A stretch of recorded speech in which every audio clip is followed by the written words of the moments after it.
بسم الله الرحمن الرحيم.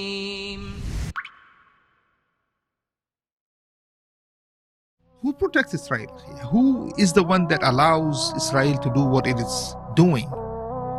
And what does the future look like in the region? Israel as an entity, from day one, it was imposed and implanted by the colonial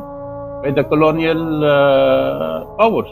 Back then, it was the British, and then later on, the Americans stepped in to inherit the British influence. So you see, we have multiple layers. You have the international law, then you have the Arab rulers, who really their task was to protect this entity, and then, like, if all of this fail, then America may find the need to intervene directly, and hence, as I said earlier, the show of force that we saw in the Mediterranean. Assalamu alaikum wa rahmatullah wa barakatuh, brothers and sisters. Welcome back to the conference.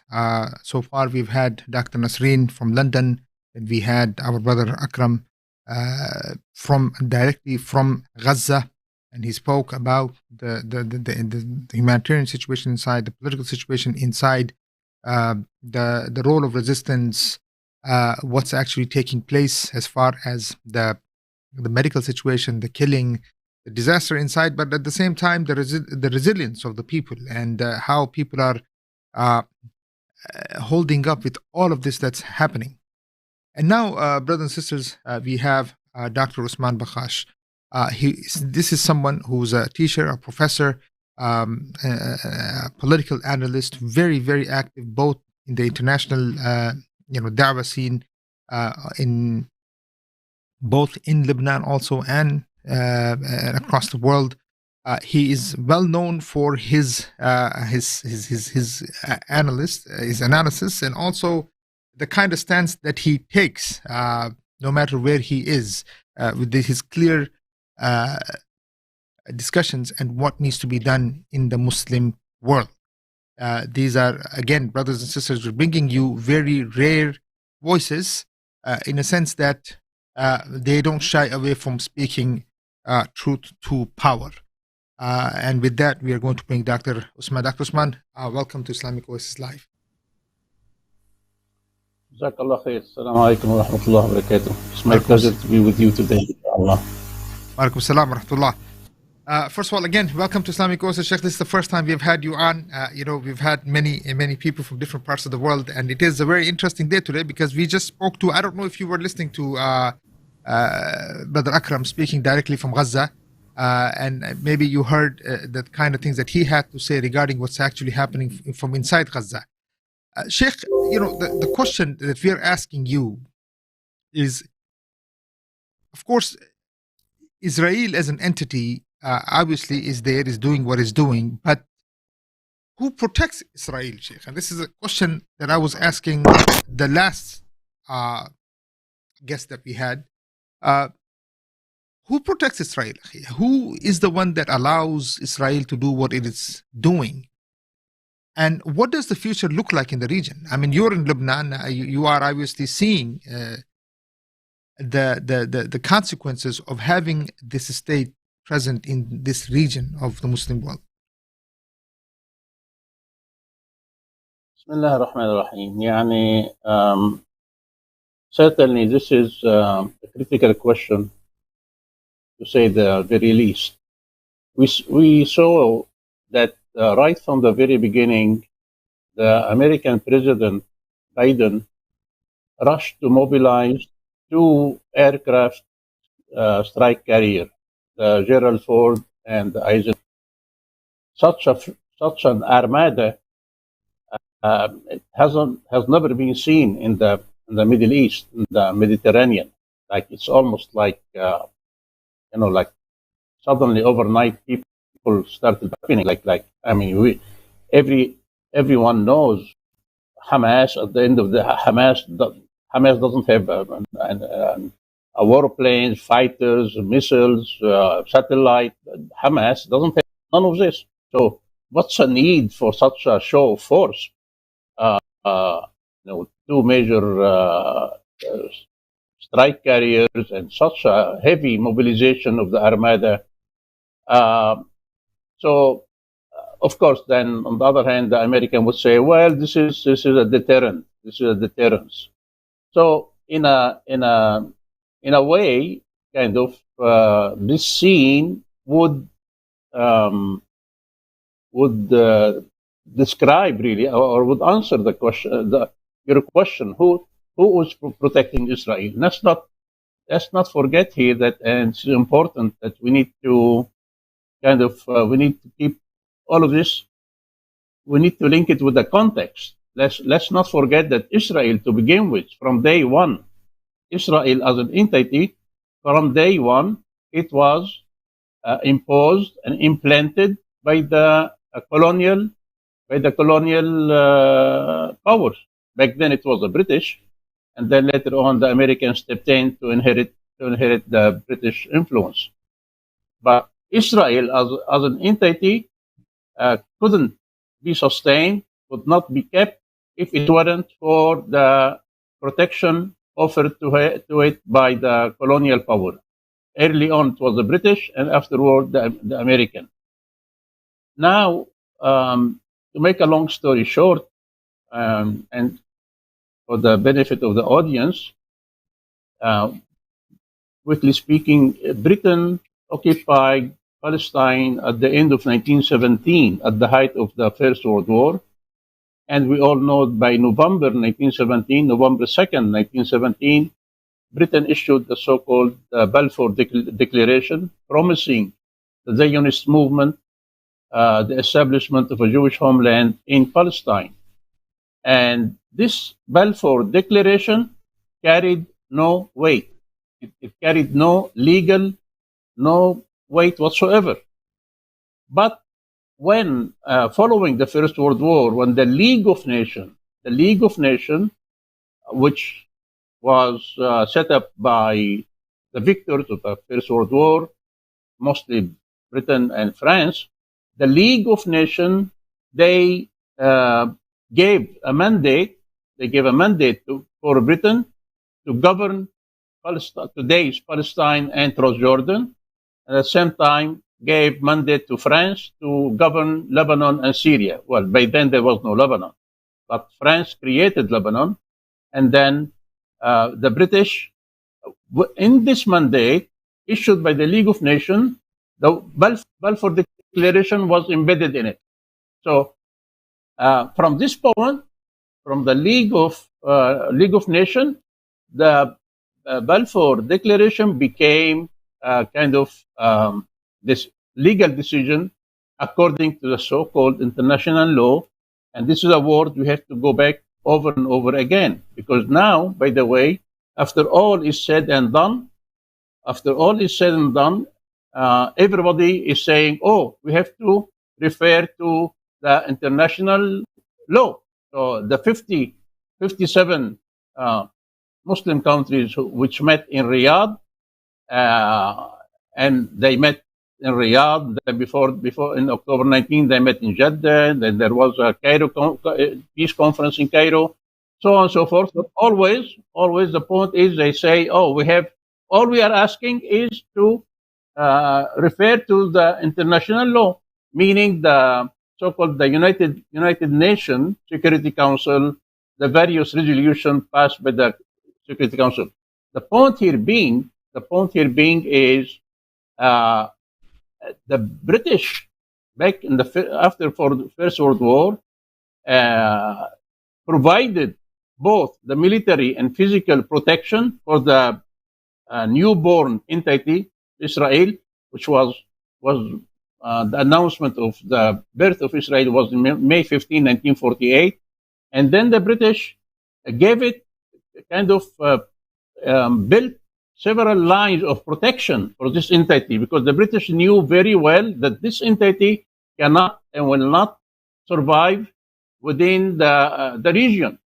So the British, they were very devilish. They built several lines of defense to ensure the protection and for this entity to survive. So on the one hand, and this is a key point, on the one hand, they allowed it under the so-called international law, whether it was the League of Nations following the First World War, or afterward the United Nations. So the United Nations resolution in 1948, resolution number 181, it gave a decree partitioning Palestine into two states, one for the Jewish homeland and the other for the Arabs. So this kind of international legality, this afforded Israel protection, and that's not enough. At the same time, the Arab rulers in the neighborhood, in Egypt, Iraq, Jordan, Syria, Lebanon, these Arab rulers, they have played key role in protecting Israel and preventing jihad and preventing the Muslims in Palestine from fighting to reclaim their land and their homeland. So you see, we have multiple layers. You have the international law, then you have the Arab rulers who really their task was to protect this entity, and then like we saw now, if all of this fail, then America may find the need to intervene directly, and hence, as I said earlier, the show of force that we saw in the Mediterranean. Sheikh, what happens now? The show of force is obviously there. It's very clear that the Americans are saying that we mean business. Well, you're saying that, look, if first of all, let's put it this way, Sheikh, why is America so desperate to protect Israel? What is the key role of Israel? Why are they trying so hard? Although, and that in connection with the following question here, that I would think that the Arab states are enough of protection for the American interests. I mean, their role is enough, what they do. But even with all of that, they still need a state called Israel. Is this the second line of defense, meaning that they're still worried that the Muslims inside these states could make a change, and hence there has to be plan B? Exactly so. Yes, for instance, we saw that in 1979, Sadat, the president of Egypt at the time, he was the first to sign Camp David Accord, by which, formally speaking, Egypt recognized the legitimate right of the entity of Israel to be accepted as a sovereign nation. So that was signed in 1979, but really, which now we are talking about over 40 years, till this minute, you'll be hard pressed to find a single Egyptian who will say embrace or really admit or recognize Israel as a normal country. Despite all efforts undertaken by the Egyptian government, the American various agencies, Israeli propaganda, what have you, everything, yet it has become very evident and clear that this so-called the Treaty of Camp David, among the grassroots society, it has been totally rejected, and there is a very strong opposition to it. So yes, the Western leaders, let's not forget here that to them, and that was the very purpose of creating Israel. That was the very purpose, being a kind of a forward operating base for the colonial policy, whether it was the British early on or afterward now the American. So to them, Israel serves this purpose of being, in a sense, like a lightning rod to spoil or to divide, being in the heart of the Muslim nation, stretching from Morocco to Pakistan and Bangladesh and Indonesia. So to them, Israel is a forward base to serve their colonial interest. Now, at the same time, even though you have King Hussein and now his son King Abdullah, you have President Hafiz Assad in Syria, and now his son Bashar Assad, or you have these various kings and presidents, what have you. But still, the West cannot kind of be caught napping, because here the area is really boiling.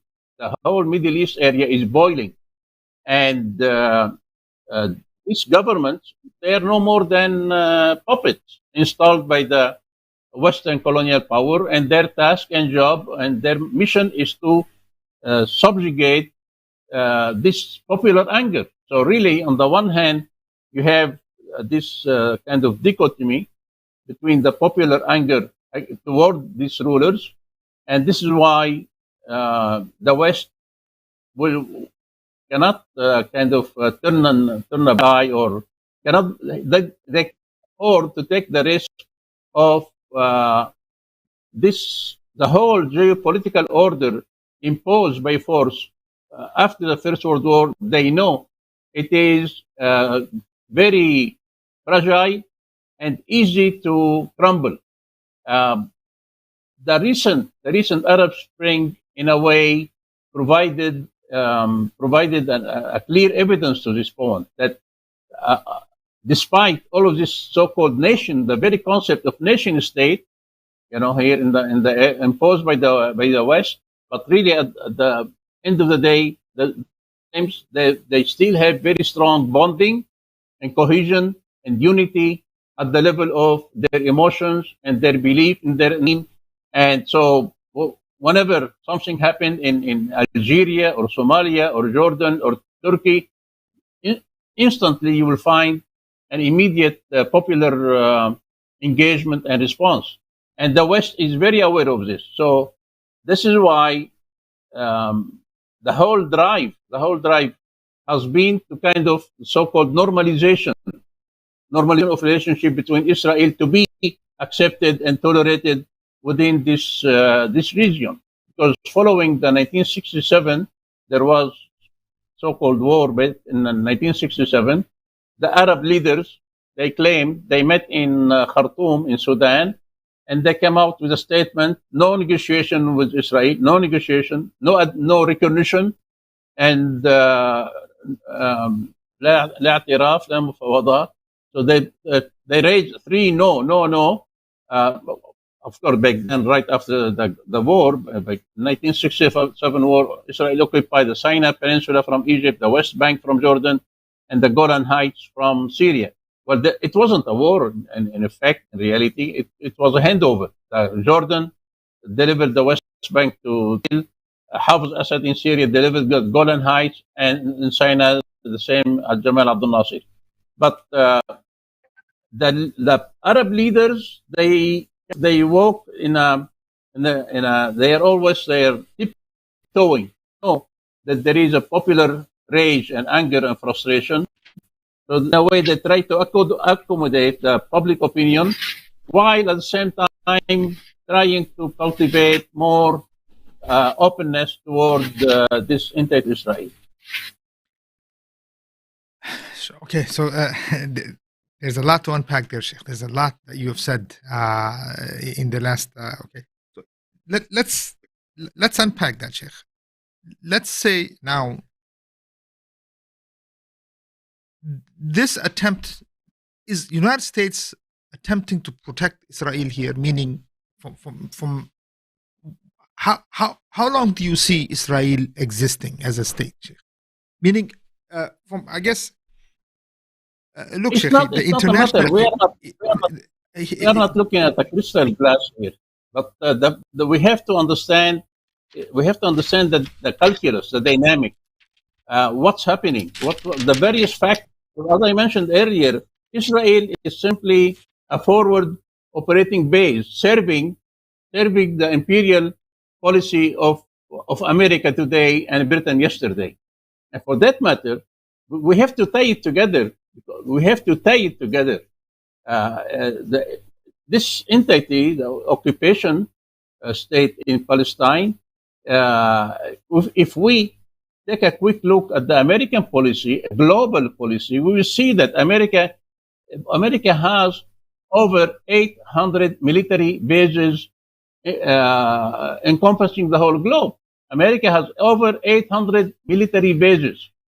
Joe Biden, the president, when he wrote in Washington Post last week, when he wrote his article, if you go back and kind of review the first paragraph, he projected himself, that we are America, we are, Yes. in a way, we are the shepherd, we are the guardian, we are the guardian of the globe. And so we have to step in and practice our leadership role. So we have to, this crisis now erupted in Gaza, so we have to step in, seek solutions, etc., etc. So we shouldn't overlook this aspect of it. Actually, that at the end, it's a tool. Israel is a tool to serve the American aims and goals in the area. The question I'm asking, Sheikh, is that that's understood. But see, the thing is that is this the behavior of let's say American colony called Israel in many ways? Is it acceptable for the status quo in that exists today, meaning the international arena, with the kind of behavior of Israel? Is this sustainable? Meaning in the Middle East in general, I mean, this is going to create the behavior of aggression. You mean practiced by Israeli forces? I mean, it's a genocide taking place. Even if, how long is Israel, United States willing to protect Israel? Okay, this is a good question. This question you pose now, it kind of it changed the equation in the sense that if and when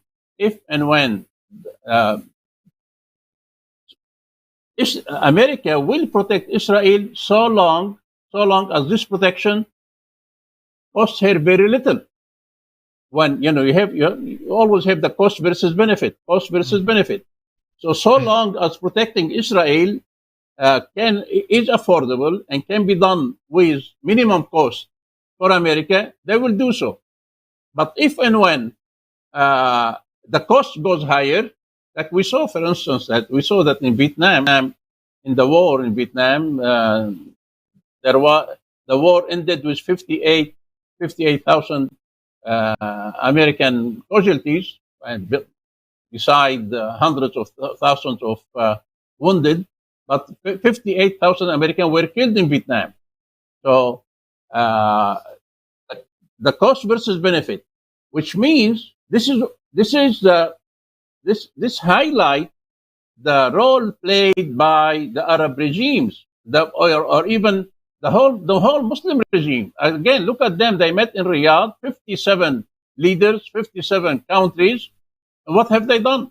They issued a leaflet, a statement, a piece of paper. As we speak, every day there are 7 to 8 ships sailing from Turkey to Israel, carrying all kinds of goods that the Israeli society need every day, including fuel for the tanks, for the airplanes, fruits of various whatever agricultural product. Every day, 7 to 8 ships sail from Jihan, the Turkish port Jihan, from Turkey to sustain. And this is ongoing. This is even before the war. But I'm saying this illustrate how these Muslim rulers really they are making Israel comfortable. So America has no problem. So how long will America defend and protect Israel? If it doesn't cost her much, so why not? But if and when this situation here change and the real regime assume power and which will faithfully serve the nation, then the calculus is different. And then at that time, America will start raising questions. Is it worthy for America to engage in war against this new regime to be born? So then the equation will accordingly. You bring a very interesting point here, Sheikh. I mean, is there a possibility of a new regime? What do you mean by new regime to be born? What does this mean in this region now? I mean, is there a possibility that the regimes are in existence can fall? Is there who can fill the vacuum, Sheikh? If there is something like this. Let me show you this book, A Peace to End All Peace. A Peace to End All Peace. I recommend it highly for the audience, by Professor David Fromkin from Chicago. A Peace to End All Peace. In this book, Professor Fromkin, he notes the birthing of the new Middle East, of the current Middle East. So he goes back all the way to Sykes-Picot Treaty, how it was baked and cooked, and he goes through very detailed, minute explanation of the imperial policy by Britain by then, and France, and even the American President Woodrow Wilson, etc. But to relate to your question, Professor Fromkin, he raised a point. He says that the European power, they have imposed this new, so-called the nation state, and quote unquote, we have to understand what this nation state is. So he says the European colonial power imposed this new geopolitical order based on the European institution of nation state, and he at the end he ends by raising a question mark. He says it remains to be seen whether this order imposed by the West is sustainable, and whether it will survive, because he knows that this order was imposed against the will of the populace here. And for that matter, and you asked earlier, even now, when you follow the news closely, what's happening in Gaza, if you follow the news, the last of which was the a statement made by Abu Ubaidah from Hamas today. Just a few hours ago. Yes.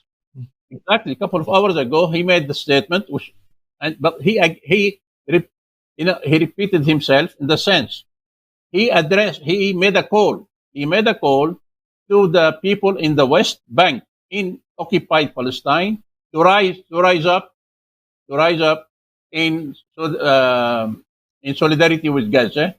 He further addressed the people in Jordan, because we all know in Jordan over half the population in Jordan are Palestinian. They come from Palestine. They are refugees from Palestine. So he made appeal to them to mobilize in solidarity with Gaza, which is, and this take us to the heart of the matter. This concept of nation state, because look now, Egypt alone, Egypt is a nation of 100 million people. 100 million people has a very powerful army. Turkey is a very powerful country, is a nation of 90 million people, has the strongest army in the area. Jordan, Syria, Iraq, so on. But the West, by implanting and imposing this so-called nation state, where the Egyptian government will say, okay, we will look after the needs of the Egyptian society, Egyptian people, Egyptian sovereignty, etc. And similarly, the same in Jordan and in Turkey and in Iraq. Everybody will say, okay, we are Kuwaiti government, we are Iraqi government, we are Turkish government. So with this logic, look what's happening. Only the brave heroes of Gaza are standing up to this war machine of Israel, backed by Europe and America. Israel enjoyed endless support from Europe and America. Uh, and if you look at the map, Gaza, it's called Gaza Strip. It's called Gaza Strip. It's a strip on the sea, on the seaside. Gaza doesn't have mountains or forests or jungles or valleys. None of it. None of it. It's a strip. Barely. You know, you're talking about 35 kilometer. It's a strip on the seaside. This is Gaza. It's not like Lebanon or Jordan or Syria or Iraq or Egypt. None of it. And yet, Gaza, which is cornered, yet they are doing this brave fighting, standing up to the Israeli aggression, supported by the full American might, America and Europe. On the other hand, 57 so-called leaders, they meet in Riyadh, those Muslim countries, and they end up appealing to the international society. But what international society? So, okay, they send a delegation to meet with Chinese leader. They met a delegation to Moscow. They, which is, you know, so pathetic. So, so this is how you see this kind of the linkage, how these factors are playing together. The nation state has come to, and of course, back then when the British, the so-called Sykes-Picot, they followed the divide and conquer. They divided the land, and so to enable, because the West knew that unity of the Muslims will form a solid bloc, which will challenge the Western hegemony over the area, and will prevent the Western, project from succeeding in the area. So this is a calculus, the ongoing calculus now. So, Sheikh, but the question still remains: when you say that there could be regime change, are you talking about who can fill this vacuum, Sheikh? It's good to connect the dots. Let's remember that in 1991 in Algeria there was election. According to the so-called democracy. When the Islamic Salvation Front group in Algeria, they won, they had a landslide victory. The French president, François Mitterrand, he openly threatened that if these Islamists take over power, we will invade Algeria. In 1991. So, and this has been ongoing, and even in the Arab Spring, it's very well known here. Anytime, and this was reported by the American professor Norman Feldman, I think his last name. He said, if we grant these people in the area, if we grant them democracy, meaning like again talking about elections, etc. He said that democracy means that these people will establish Islamic State. So this is a given. So to answer your question, where is the regime change? Now across the land, from Morocco to Sudan to Egypt, to look at Egypt, what's happening, to Jordan, Iraq, wherever you go.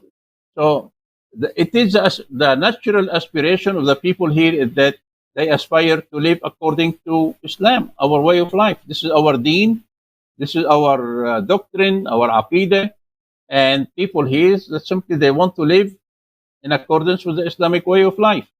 So yes, there is the possibility is very strong that, and mind you, anywhere I'm talking about anywhere, Algeria, Libya, Tunisia, so on and so forth.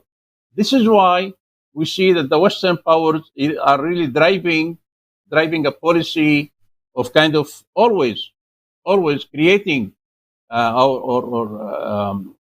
small fires or crises So they know they don't want this region to be stable and prosperous. They fear that if and when this region is left alone, then the people simply will translate this aspiration into reality. So this is a reality. Sheikh, now, I mean, in Egypt, Sheikh, I mean, we are, you were saying that, look, there's 100 million people. What are you observing in Egypt? The things that we obviously we don't have access to. Whatever information we have is very filtered. That's coming even from Egypt here. What are you hearing from where you are in Lebanon? I mean, obviously it's a country that belongs, I mean, literally next to Gaza. I'm sure people inside are boiling of that there is no response from Sisi government. But what are you? I mean, from your understanding, what's happening inside Egypt? Well, in Egypt, it will take us to back to 2013 when Sisi, the General Sisi, back then he was Minister of Defense. This is when he carried his coup d'état against Dr. Muhammad Morsi, rahimahullah. Muhammad Morsi, he was elected again by election. Muhammad Morsi didn't force his way in by tanks or gun.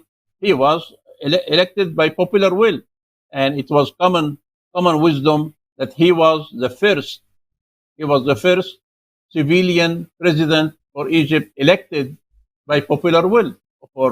And yet it was too much for America. They couldn't tolerate him.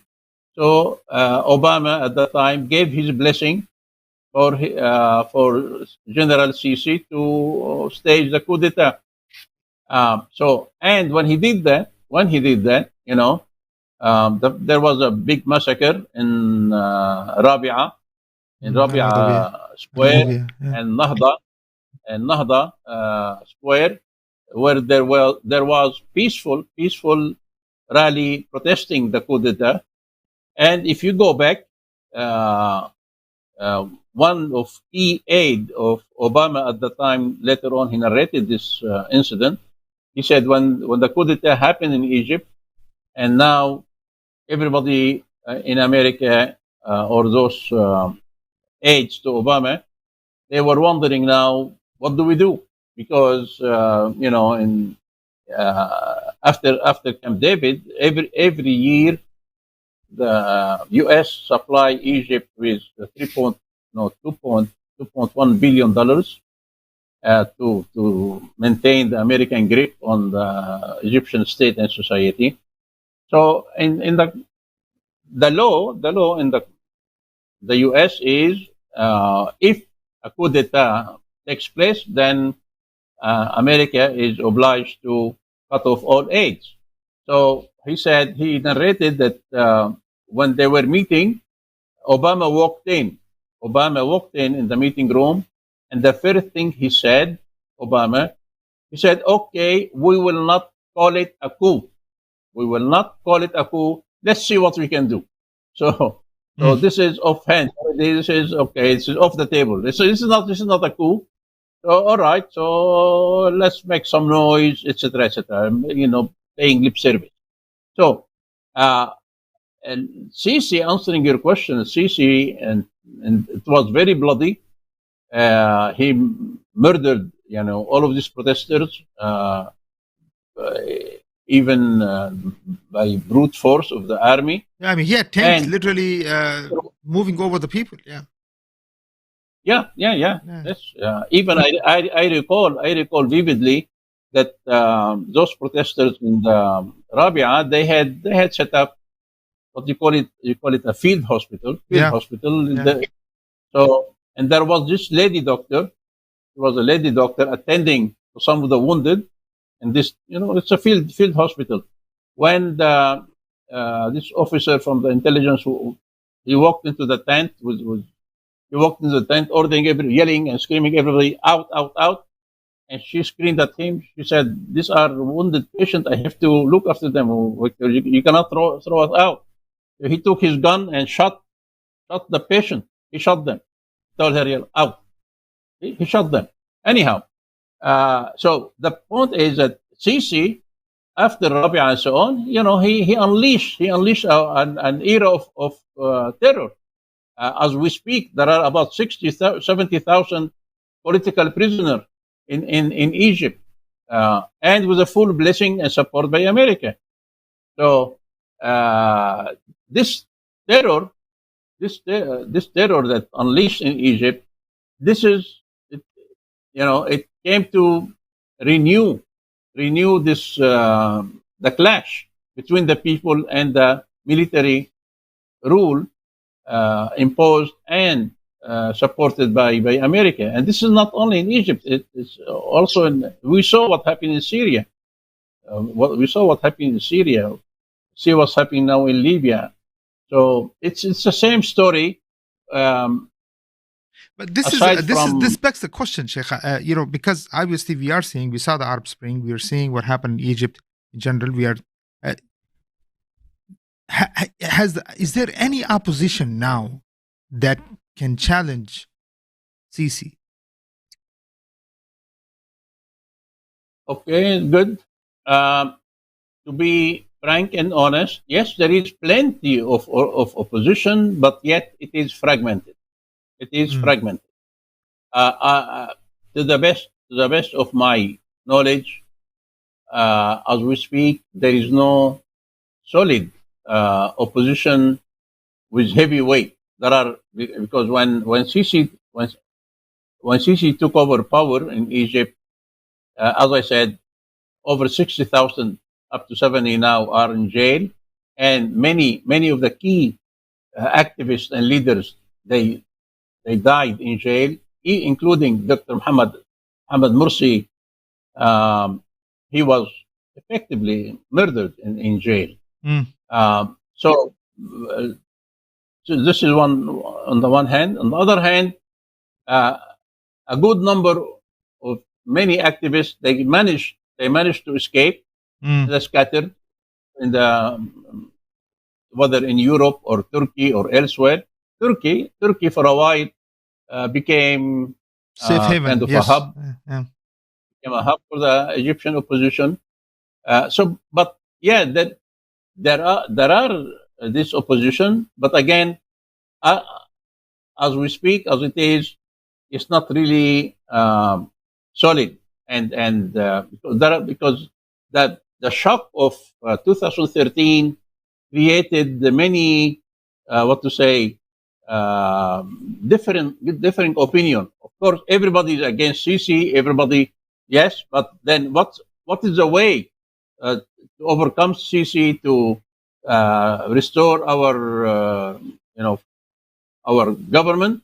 Then the answer here varies greatly, and there hasn't, to my knowledge, there hasn't been a strong, really, organization or front kind of to lead this work, really. So, Sheikh, let me, when Yes. there are many, when there are Yes. organizations, I mean, they are calling for moving of the armies. Armies need to move my armies to Aqsa. There's a lot of people talking. There's a lot of movement saying that armies need to do something in Israel, or against the state of Israel. But Sheikh, if you are saying that there's barely any kind of real opposition inside that can actually put up a front in front of Sisi, when we talk about these armies, whose armies are we talking about? Sheikh? Well, the army you're talking about, whether you're talking about Jordan or Egypt or Syria or Iraq, the army is part of the ummah, part of the society. Mm. The one in the army is my brother or my cousin or my uncle, or so on and so forth. At one time, I was making Umrah in Mecca, and when you make Umrah, you have ihram. You dress this white dress. Um, you are making Umrah, and other people are making Umrah, and we are all dressed in the white dress. And when you dress this dress, so you have no idea that this person or that person, who's he? Is he an engineer or a farmer or a mechanic or a doctor, or you know? So as it happened, the one there was this man sitting next to me, and we engaged in discussion, chatting. It turned out he was a major general from the Somali army at the time. Back then, he was a major general from the Somali army, carrying, doing Umrah like any other Muslim. So it's wrong. It's wrong to demonize the army. Yes, there is corrupt leaders. There is corrupt leaders among them, closely raised and propped and backed by the foreign power, whether it is American or the European. Like if you take Sisi, for instance, this is an example, but among many others, or even King Abdullah in Jordan, or other King Hussein, or the Emir of Qatar or Bahrain. These are famous. They are graduate of the British Sandhurst Military College. So on and so forth. So, yes, the West, whether it is the Britain or the American, they are keen on seeing to it that the top echelon, top brass, they lock them in their loyalty to them. But this doesn't really reflect the rest of the army. And at the same time, for that matter, it's not only a matter of army, because you raised a valid question. You raised a valid question. Okay, let's people are against Sisi, but who is there? You ask, is there? What is the opposition which stands ready to seize power and to eliminate the Sisi or anybody else for that matter, or in Jordan or Sudan, or go to Sudan or Jordan or Turkey or whatever, Algeria? This is a good point, and I answered as it is. The organization, the opposition, there are many opposition out there, but fragmented. Not only that, they lack really the much needed strategic vision and plan on how to overcome or to win this struggle, if you want to call it that way. And this is the other side of the coin. This is the other side of the coin, meaning, okay, it's valid to ask what is the army, who will rise to the challenge, but then on the other hand say, like, on the other hand, where is the opposition organization ready to lead this process? And because look at, for instance, if we consider Tunisia. In Tunisia, there was elections. People elected Nahda because the same scenario. It wasn't in Tunisia or Algeria or Sudan or Egypt. People by nature, like in Egypt, Muslim Brotherhood, their title or their slogan was Al-Islam huwa al-hal. Al-Islam huwa al-hal. Islam is the solution. And the majority of the people said, nice, this is what we want. We want Islam. And you are known Islamic organization movement for the past 100 years, 90 years. Good, excellent. We will elect you into office. So the people gave them their vote in Egypt, in Tunis, in Algeria. People gave them their vote. And okay, here you are. In Egypt, you have Mubarak is gone. And people elected you. And this is where the moment of truth came up. That the Muslim Brotherhood, they were not ready, sadly. And this happened in Egypt, in Tunisia, in Algeria. Same scenario. In Algeria, you go back to 1991. Again, the people elected the Islamic Salvation Front. They had a landslide victory, but they failed in leading the Ummah to resume power, assume power, and all of this, really point to the central, uh, what to say, disease, if you want to call it, or central deficiency among this Islamic movement. The fact that, okay, for this Islamic movement or that one, for the past 30 years, 50 years, whatever, 60 years, they are good when it comes to making da'wah on various ways or forms or shapes, memorizing Quran, Hadith, mosque, etc., etc. They are nice. They do nice da'wah, but they are totally lacking when it comes to the political skills, how to engage in struggle, and how to overcome the obstacles preventing the establishment of the Islamic State. And this has been the heel spot or heel in all of this work. And even like as last December, now a year ago, December 2022, there was this big lavish conference held in Istanbul for 3 days, 3 days by Kuala Lumpur platform. Um, so for 3 days, and mind you, this conference was endorsed and supported by Turkish government, Qatari government, Malaysian government. So they had, and yet and it's available online. When you go and see the various discussion, lectures, question, answers, etc., sadly, you came out shaking your head that after a decade of the Arab Spring, you will see that we are still rotating, chasing our tail, and this is see that this point the serious deficiency, even at the level of thought, at the level of thought. So this is part of the problem. This is reality. Sheikh, we will take two questions because we have a few questions that we need to ask. I mean, there's actually let me see. Let me take and give you the first question. How does the Arab Street come to terms with their governments, colonial past? Do they avoid the topic or they try to reinterpret it? Do they award what?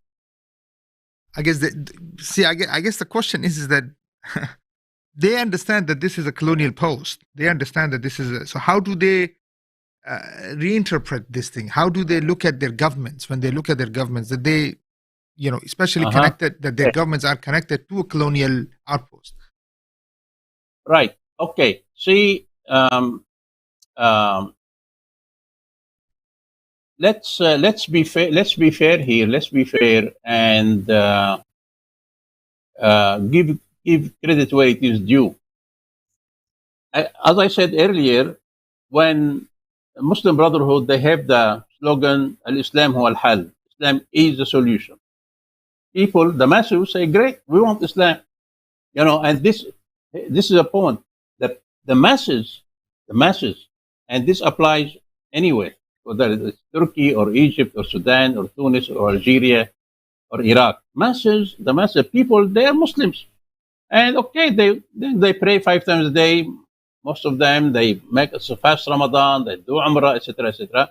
They are Muslims, of course. They are not angels. No, they are not angels, but they are Muslims. They love Allah Subhanahu wa Taala. They love the Prophet, and I'm sure even now, even as we speak, if any country, if Jordan or Egypt or Syria or Lebanon, any country now, let's say that Jordan will not send the Jordanian army to fight for Gaza. Let's say they will not. But only if they open the border, I'm more than sure that hundreds of thousands will rush in no time to join their brothers in the West Bank and Gaza. So this is the nature of the mass.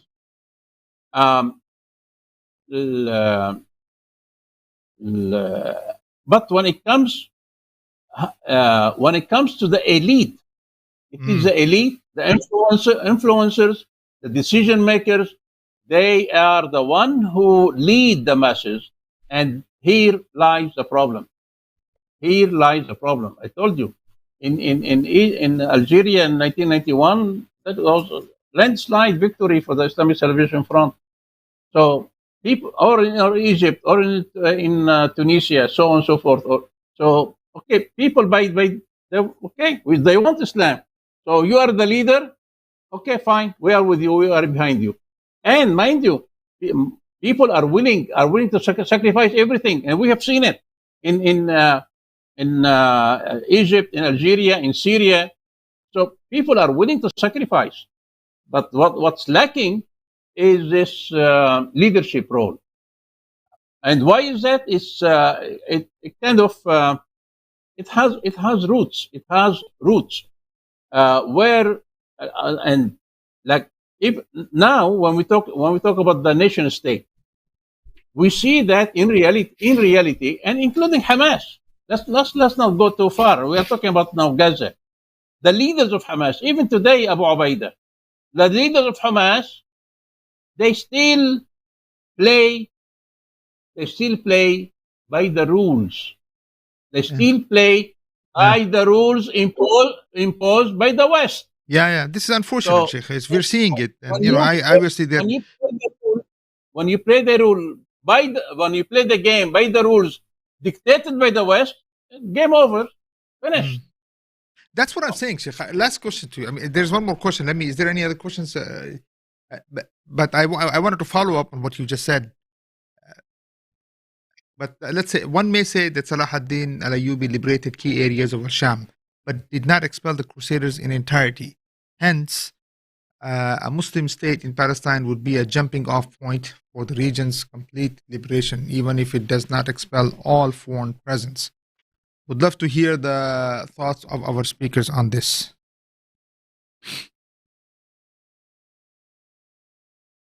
Well, again, the whole region is intertwined. The whole region, from Morocco to Malaysia, to Indonesia, to Bangladesh, to Turkey, to Kenya, Tanzania. The whole ummah is one body. And for that matter, now I recall on Saturday, February 5th, Saturday, February 5th, 2011. February 5th, meaning 6 days before Mubarak was removed in Egypt. Mubarak was removed on Friday, February 11, 2011. On Saturday before, Angela Merkel, the German Chancellor, speaking in Munich, Germany, addressing the Munich Security Conference, Munich Security Conference, and her speech is available. And she said, and mind you, at that time, there was nothing in Syria. By February, there was nothing in Syria. Syria started by mid-March, following March. So she said, and there was Hillary Clinton present and David Cameron. David Cameron was Prime Minister of UK by then. She said, we know that change is coming. In Egypt, it is inevitable. Change is coming. Like she said, it's inevitable, and we have agreed. She said we have agreed. She's referring to Hillary Clinton and David Cameron. We have agreed that we need to control this change. We need to control. So the West is fully aware.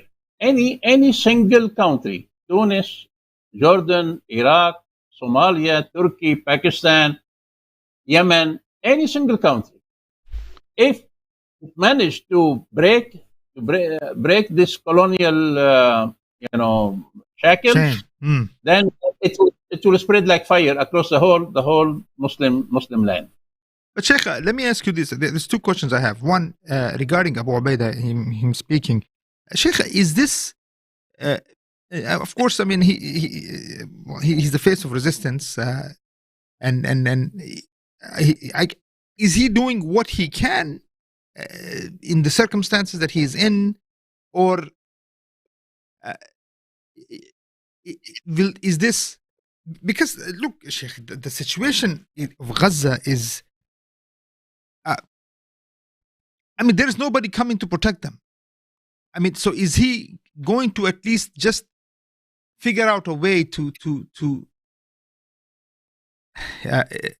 I'm even frustrated to say that he has to. He doesn't have any other choice but to say what he's saying. Well, okay. Let's look. What's happening? What's happening in Gaza is not the first of its kind, and it's not And the last. yes, and At unfortunately, the end of the day, it comes at one episode among many others. So we are talking about. This is why I mentioned to you what happened in Algeria, in Tunis, in Tunisia, in Egypt. Yeah. So what's happening today it's not the beginning, neither the end. So yes, like you said, Abu Ubaidah is kind of measuring his step, measuring his statement, measuring what to say, what not to say, how to say it, etc. He's like tiptoeing because but this attitude from Abu Ubaidah, I don't blame him himself as such, or for that matter, similarly with Dr. Muhammad Mursi in Egypt, I don't blame Dr. Muhammad Mursi, but rather this scene we are seeing it again. It reflect the lack of the strategic vision. right. So, So let me, Sheikh. Why is it that is he not saying openly that why the Arabs or the Muslims in general and the Arabs in obviously okay, around his proximity, but and the Muslims around, why can't he come out and say openly that topple these regimes? This is why we're suffering what we're suffering. again, that's what, because there is a lack of strategy here involved, or to them, because Hamas always has presented itself as a kind of a liberation movement concerned with Palestine. Hamas, and this is official. This is official. Hamas will, well, we have no, we cannot interfere in what's happening in Sudan or Yemen or Egypt or Turkey. No. Our cause is Palestine. We are a liberation movement in Palestine. So then again, that's what I said. When you play the game according to the rules imposed by the West, then game over.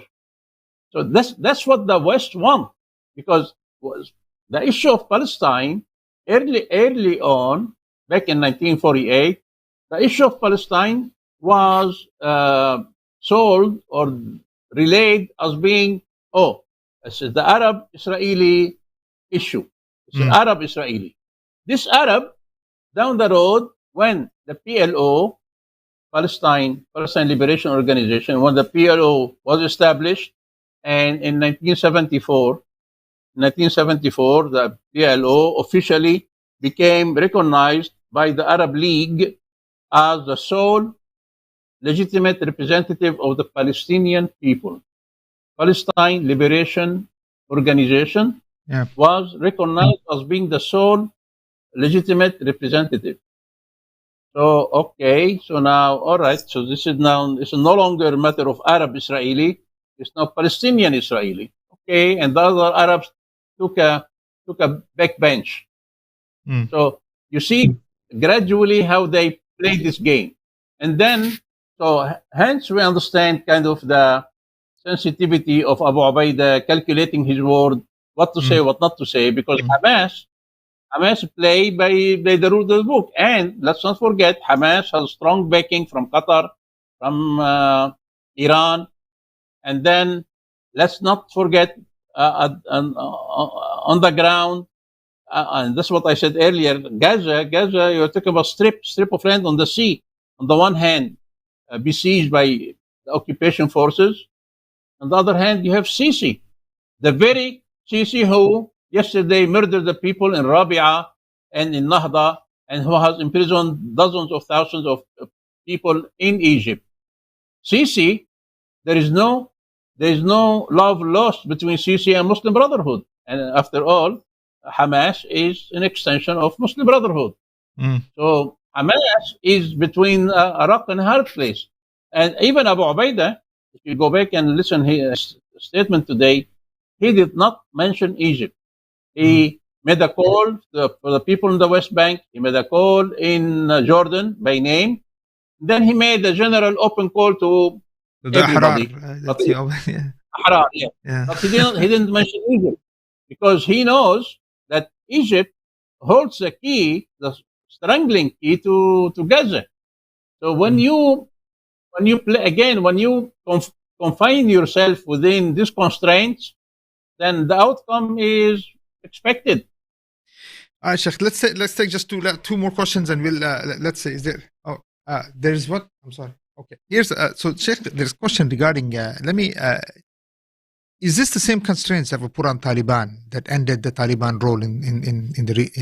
Is this what we're saying? I guess with all the Islamic movements that you're talking about, you're looking at. Taliban.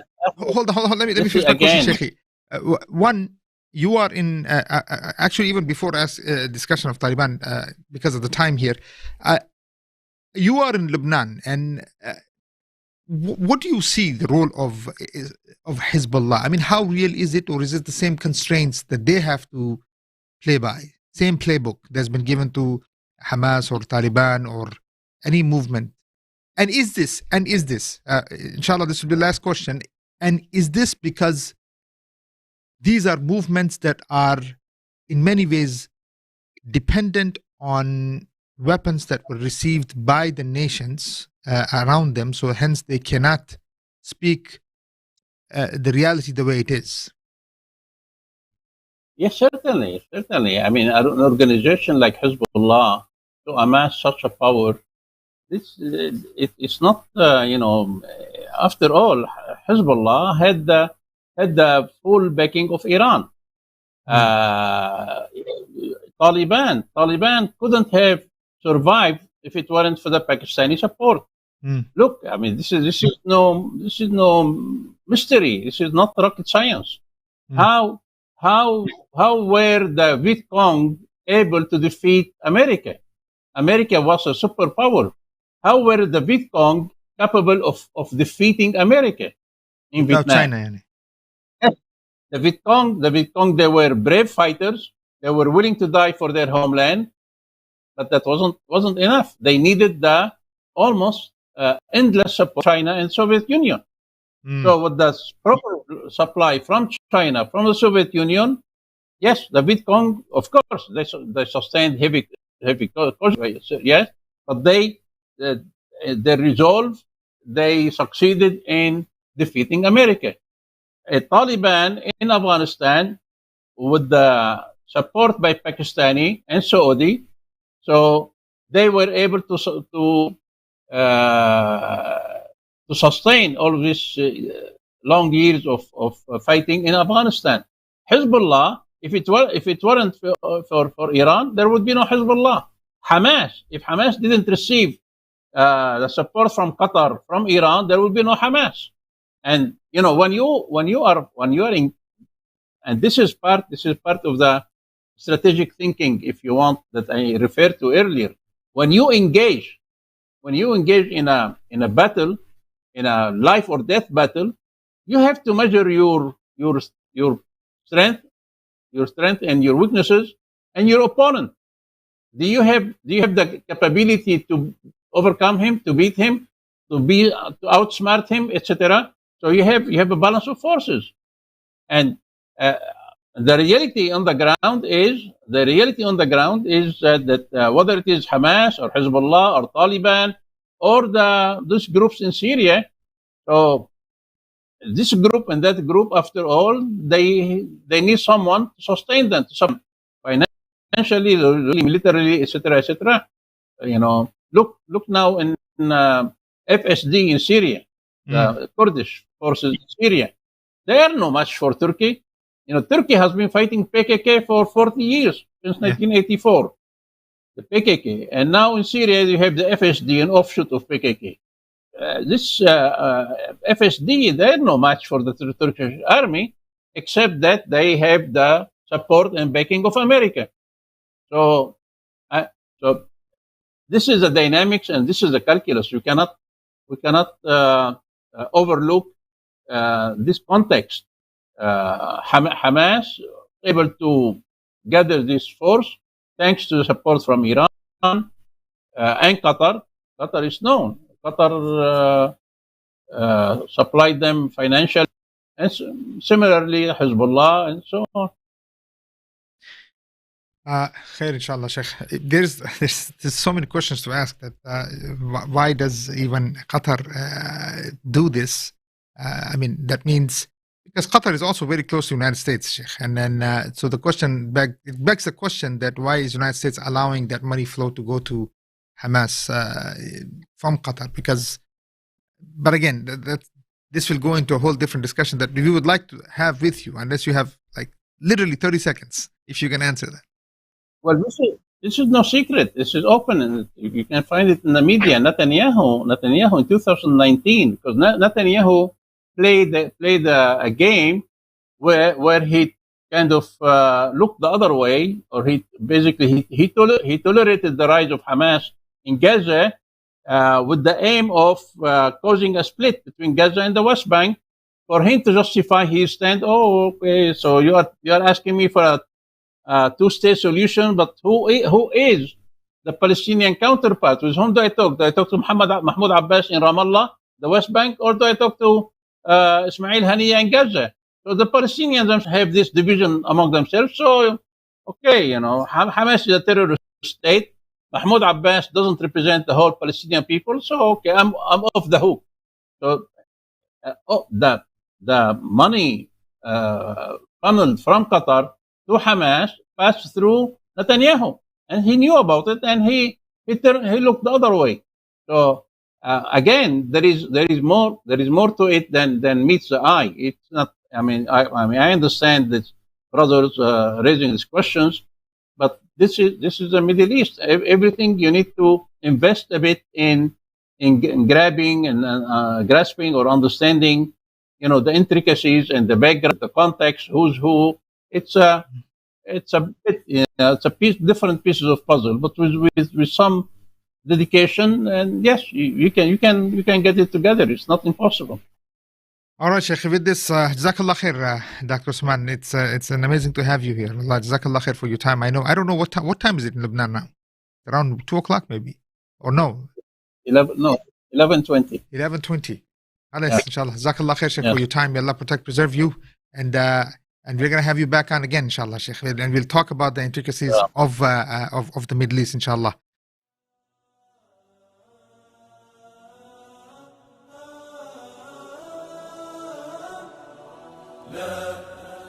لن يطول الظلام ديننا لن يضام نحن جيل الهمام نحن فينا عمر لا لا لا لن يطول الظلام ديننا لن يضام نحن جيل الهمام نحن فينا عمر صبح بدا نور ظهر نجم وشمس وقمر ألقى على الدنيا الدرر هذا عمر هذا عمر كل البرايا تنتظر أيامه البيض الغرر كي تستفيد من العبر هذا عمر هذا عمر لا لن تدوم الجراح بل سيأتي الصباح نحن أهل الكفاح نحن فينا عمر لا لن تدوم الجراح بل سيأتي الصباح نحن أهل الكفاح نحن فينا